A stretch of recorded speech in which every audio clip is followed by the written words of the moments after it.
5 چینی بھائیوں کی کہانی۔ چین کے دور دراز دیہات میں 5 چینی بھائی سمندر کے کنارے ایک چھوٹے سے جھونپڑی میں اپنی ماں کے ساتھ رہتے تھے۔ وہ سب ہم شکل تھے اور بالکل ایک جیسے دکھتے تھے۔ ان سب چینی بھائیوں میں کچھ ایسی خصوصیات تھی جو اور کسی میں نہیں تھی۔ پہلا چینی بھائی پورے سمندر کو نگل سکتا تھا۔ دوسرے چینی بھائی کی گردن لوہے کی تھی۔ تیسرا چینی بھائی اپنی ٹانگیں بہت بہت دور تک پھیلا سکتا تھا۔ چوتھے چینی بھائی کو آگ نہیں جلا سکتی تھی اور پانچواں چینی بھائی اپنا سانس بہت دیر تک روک سکتا تھا۔ ہر صبح پہلا چینی بھائی سمندر پر مچھلیاں پکڑنے جاتا تھا اور شام تک جتنی مچھلیاں پکڑتا تھا ان کو بازار میں جا کر بڑی اچھی قیمت پر بیچ دیتا تھا۔ ایک دن سمندر پر جا رہا تھا تو پڑوسیوں کا ایک لڑکا بھی اس کے ساتھ ہو لیا۔ اس نے بہت منع کیا لیکن لڑکا باز نہیں آیا۔ دونوں جب سمندر پر پہنچے تو پہلے چینی بھائی نے ایک ہی سانس میں تمام سمندر کا پانی نگل لیا۔ سمندر خالی ہو گیا تو اس میں موجود تمام چیزیں واضح ہو گئی۔ لاتعداد مچھلیوں کے علاوہ سمندر بے شمار قیمتی خزانوں سے بھرا پڑا تھا۔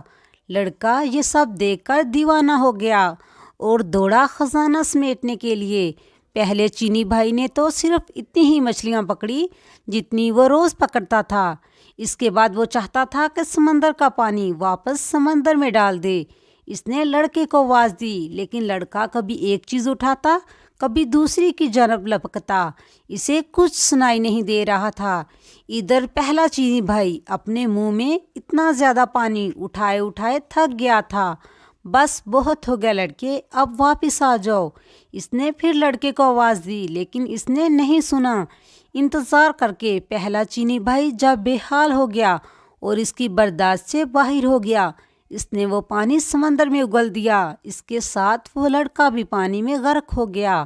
پہلا چینی بھائی جب اکیلا گاؤں واپس آیا تو گاؤں والوں نے اس سے لڑکے کے بارے میں پوچھا لیکن وہ کوئی جواب نہ دے سکا۔ گاؤں والے سب سمجھ گئے کہ اس نے لڑکے کو مار دیا اور انہوں نے عدلیہ میں جا کر اس کی شکایت کر دی۔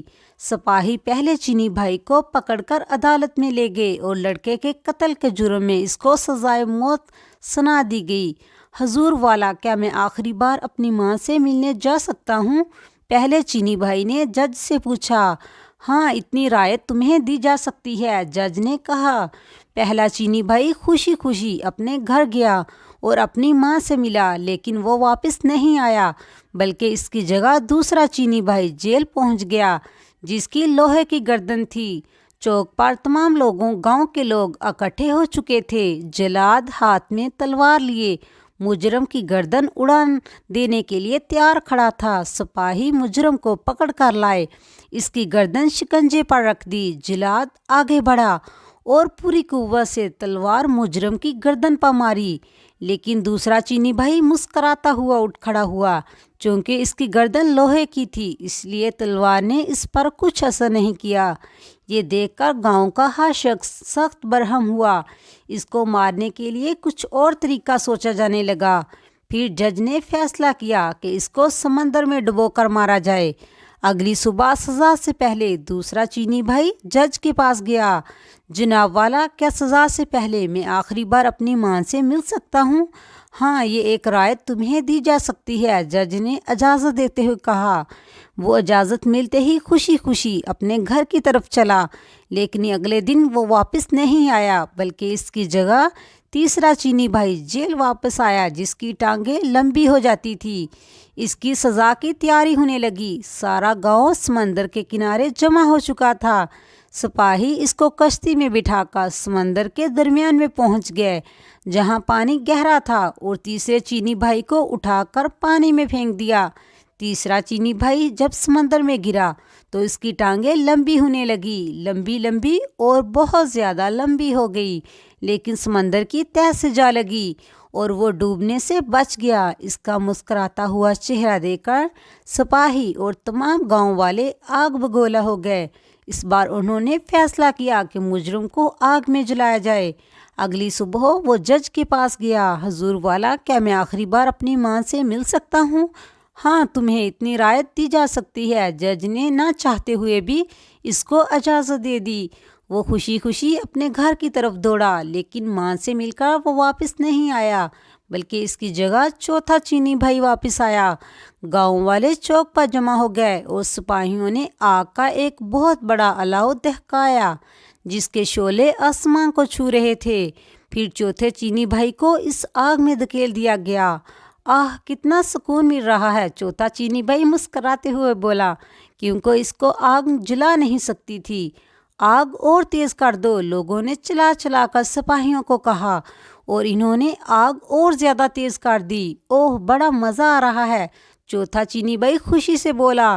گاؤں کے لوگ یہ دیکھ کر سیخ پا ہو گئے۔ پھر انہوں نے فیصلہ کیا کہ اسے بدبودار جگہ پر بند کر دیا جائے تاکہ دم گھٹنے سے مر جائے۔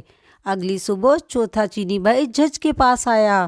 حضور والا، کیا آخری بار میں اپنی ماں سے ملنے جا سکتا ہوں؟ ہاں اتنی رعایت تمہیں دی جا سکتی ہے، جج بھی اس بار غصے سے بولا۔ اجازت ملتے ہی چوتھا چینی بھائی دوڑا دوڑا اپنے گھر گیا، لیکن وہ اپنی ماں سے مل کر واپس نہیں آیا، بلکہ اس کی جگہ اس کا پانچواں بھائی آیا۔ سارا گاؤں چوک پر اکٹھا ہو چکا تھا۔ ایک بند کوٹری میں بے شمار بدبودار اور زہریلی جڑی بوٹیاں اکٹھی کر کے جلائی گئی، اور پانچواں چینی بھائی کو اس کوٹری میں پھینک کر تالا لگا دیا گیا۔ ساری رات تجسس میں گاؤں والے کوٹری کے باہر بیٹھے رہے۔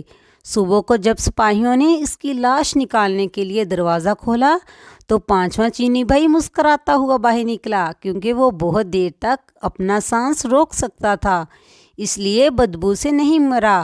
لوگ یہ دیکھ کر ہکا بکا رہ گئے۔ جج آگے بڑھا اور بولا، ہم نے تمہیں ہر ممکن طریقے سے مارنے کی کوشش کی، لیکن تم ہر بار بچ گئے۔ اس کا مطلب ہے کہ تم بے گناہ ہو، لہٰذا تمہیں اس جرم سے باعزت بری کیا جاتا ہے۔ اب تم آزاد ہو۔ تمام گاؤں والوں نے بھی جج کی اس بات سے اتفاق کیا اور اس کا پیچھا چھوڑ دیا۔ وہ خوشی خوشی اپنے گھر کی طرف دوڑا، جہاں اس کی ماں اور چاروں چینی بھائی اس کا انتظار کر رہے تھے۔ ان کی باقی زندگی ہنسی خوشی گزری۔